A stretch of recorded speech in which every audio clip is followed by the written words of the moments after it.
तृतीय स्कंध पंचविंश अध्याय। देवहूति का प्रश्न तथा भगवान कपिल द्वारा भक्ति योग की महिमा का वर्णन।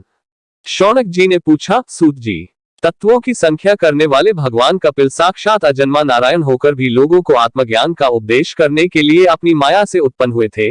मैंने भगवान के बहुत से चरित्र सुने हैं, तथापि इन योगी प्रवर पुरुष श्रेष्ठ कपिल जी की कीर्ति को सुनते सुनते मेरी इंद्रियां तृप्त नहीं होती। सर्वथा स्वतंत्र श्रीहरि अपनी योगमाया द्वारा भक्तों की इच्छा के अनुसार शरीर धारण करके जो लीलाएं करते हैं वे सभी कीर्तन करने योग्य हैं। अतः आप मुझे वे सभी सुनाइए, मुझे उन्हें सुनने में बड़ी श्रद्धा है। सूत जी कहते हैं, मुन्ने, आपकी ही भांति जब विदुर ने भी यह आत्मज्ञान विषयक प्रश्न किया तो श्री व्यास जी के सखा भगवान मैत्रेय जी प्रसन्न होकर इस प्रकार कहने लगे।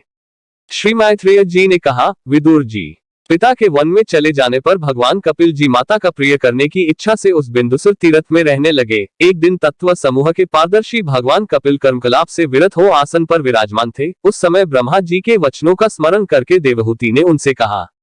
देवहूति बोली, भूमन प्रभो, इन दुष्ट इंद्रियों की विषय लालसा से मैं बहुत ऊब गई हूँ और इनकी इच्छा पूरी करते रहने से ही घोर अज्ञानांधकार से पार लगाने के लिए सुंदर नेत्र रूप आप प्राप्त हुए हैं। आप संपूर्ण जीवों के स्वामी भगवान आदि पुरुष हैं तथा अज्ञानांधकार से अंधे पुरुषों के लिए नेत्र स्वरूप सूर्य की भांति उदित हुए हैं। देव, इन देह गेह आदि में मैं मेरेपन का दुराग्रह होता है, वह भी आपका ही कराया हुआ है। अतः अब आप मेरे इस महामोह को दूर कीजिए। आप अपने भक्तों के संसार रूप वृक्ष के लिए कुठार के समान है। मैं प्रकृति और पुरुष का ज्ञान प्राप्त करने की इच्छा से आप शरणागत वत्सल की शरण में आई हूँ। आप भागवत धर्म जानने वालों में सबसे श्रेष्ठ हैं। मैं आपको प्रणाम करती हूँ। श्री मैत्रेय जी कहते हैं, इस प्रकार माता देवहूति ने अपनी जो अभिलाषा प्रकट की वह परम पवित्र और लोगों का मोक्ष मार्ग में अनुराग उत्पन्न करने वाली थी। उसे सुनकर आत्मज्ञ सत्पुरुषों की गति श्री कपिल जी उसकी मन ही मन प्रशंसा करने लगे और फिर मृदु मुस्कान से सुशोभित मुखारविंद से इस प्रकार कहने लगे।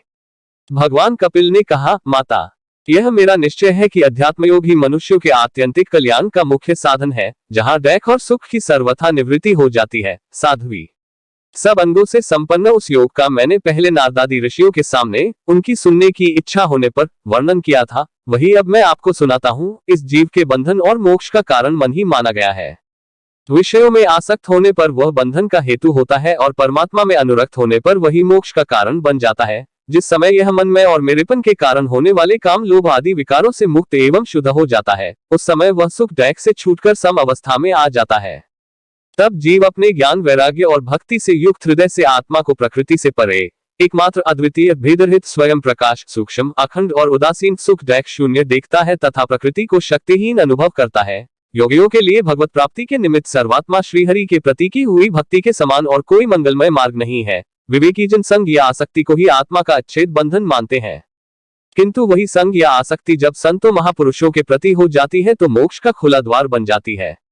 जो लोग सहनशील, दयालु, समस्त देहधारियों के अकारण हेतु किसी के प्रति भी शत्रुभाव न रखने वाले, शांत, सरल स्वभाव और सत्पुरुषों का सम्मान करने वाले होते हैं, जो मुझमें अनन्य भाव से सुदृढ़ प्रेम करते हैं, मेरे लिए संपूर्ण कर्म तथा अपने सगे संबंधियों को भी त्याग देते हैं और मेरे परायण रहकर मेरी पवित्र कथाओं का श्रवण कीर्तन करते हैं तथा मुझमें ही चित्त लगाए रहते हैं, उन भक्तों को संसार के तरह तरह ताप कोई कष्ट नहीं पहुंचाते हैं। साध्वी, ऐसे ऐसे सर्वसंग परित्यागी महापुरुष ही साधु होते हैं। तुम्हें उन्हीं के संग की इच्छा करनी चाहिए, क्योंकि वे आसक्ति से उत्पन्न सभी दोषों को हर लेने वाले हैं।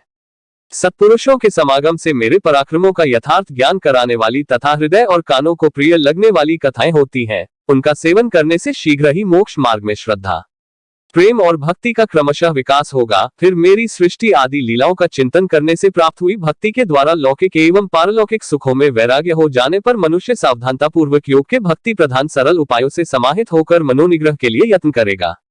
इस प्रकार प्रकृति के गुणों से उत्पन्न हुए शब्दादि विषयों का त्याग करने से, वैराग्य युक्त ज्ञान से, योग से और मेरे प्रति की हुई सुदृढ़ भक्ति से मनुष्य मुझे अपने अंतरात्मा को इस देह में ही प्राप्त कर लेता है। देवहूति ने कहा, भगवान, आपकी समुचित भक्ति का स्वरूप क्या है और मेरी जैसी अबलाओं के लिए कैसी भक्ति ठीक है, जिससे कि मैं सहज में ही आपके निर्वाण पद को प्राप्त कर सकूं। निर्वाण स्वरूप प्रभो, जिसके द्वारा तत्व ज्ञान होता है और जो लक्ष्य को बेधने वाला बाण के समान भगवान की प्राप्ति कराने वाला है, वह आपका कहा हुआ योग कैसा है, उसके कितने अंग है? हरे, यह सब आप मुझे इस प्रकार समझाइए जिससे कि आपकी कृपा से मैं मंदमती स्त्री जाति भी इस दुर्बोध विषय को सुगमता से समझ सकूं।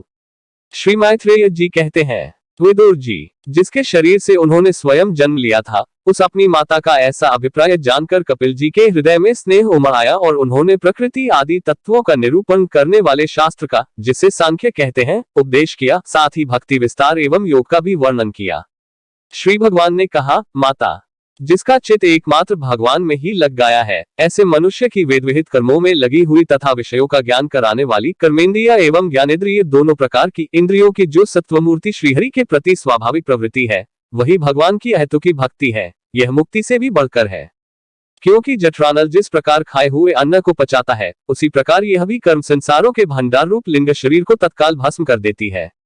मेरी चरण सेवा में प्रीति रखने वाले और मेरी ही प्रसन्नता के लिए समस्त कार्य करने वाले कितने ही बड़भागी भक्त, जो एक दूसरे से मिलकर प्रेम पूर्वक मेरे ही पराक्रमों की चर्चा किया करते हैं, मेरे साथ एक ही भाव सायुज्य मोक्ष की भी इच्छा नहीं करते। माँ, वे साधुजन अरुण नयन एवं मनोहर मुखारविंद से युक्त मेरे परम सुंदर और वरदायक दिव्य रूपों की झांकी करते हैं और उनके साथ सप्रेम संभाषण भी करते हैं, जिसके लिए बड़े बड़े तपस्वी भी लालायित रहते हैं। दर्शनीय प्रत्यंग उदार हास विलास मनोहर चितवन और सुमधुर वाणी से युक्त मेरे उन रूपों की माधुरी में उनका मन और इंद्रियां फंस जाती हैं। ऐसी मेरी भक्ति न चाहने पर भी उन्हें परमपद की प्राप्ति करा देती है।